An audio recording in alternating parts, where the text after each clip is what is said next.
అప్రమత్తంగా ఉండాలని వాకర్స్ కు ఈస్ట్ సీఐ శ్రీనివాసులు తెలియజేశారు. సోమవారం ఎస్జీఎస్ ఆర్ట్స్ కళాశాల వద్ద వాకర్స్ తో సమావేశం నిర్వహించడం జరిగిందని తెలిపారు. ఈ సందర్భంగా సీఐ మాట్లాడుతూ సీనియర్ సిటిజన్స్ తో సమావేశం నిర్వహించి వారికి ఏమైనా సమస్యలు ఉన్నాయా అని చిరునవ్వుతో పలకరించి వారి వద్ద నుంచి అడిగి తెలుసుకోవడం జరిగిందన్నారు. వాకింగ్ కి వచ్చే మహిళలు విలువైన ఆభరణాలు వేసుకుని రావద్దని సూచించారు. మహిళలు రక్షణ కోసం శక్తి యాప్ డౌన్లోడ్ చేసుకోవాలని కోరారు. ఇంటి పరిసర ప్రాంతాల్లో బహిరంగంగా మద్యం తాగుతున్న తమకు సమాచారం అందించాలని కోరారు. అసాంఘిక కార్యక్రమాలకు ఉక్కుపాదం మోపుతామన్నారు.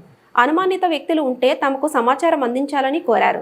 వేసవికాలం సెలవుల సందర్భంగా ఇతర ప్రాంతాలకు వెళ్లేటప్పుడు పోలీస్ స్టేషన్కు సమాచారం అందించాలని తెలిపారు. అలాంటి ఇళ్లకు LHMS ఉపయోగించుకుంటే ఇంటికి ఎంతగానో రక్షణ ఉంటుందన్నారు. ఆ ప్రాంతంలో గస్తీ కూడా తిరగడం దొంగతనాలను నివారించేందుకు ఎంతగానో దోహదపడుతుందన్నారు. ఈ కార్యక్రమంలో పోలీస్ సిబ్బంది పాల్గొన్నారు.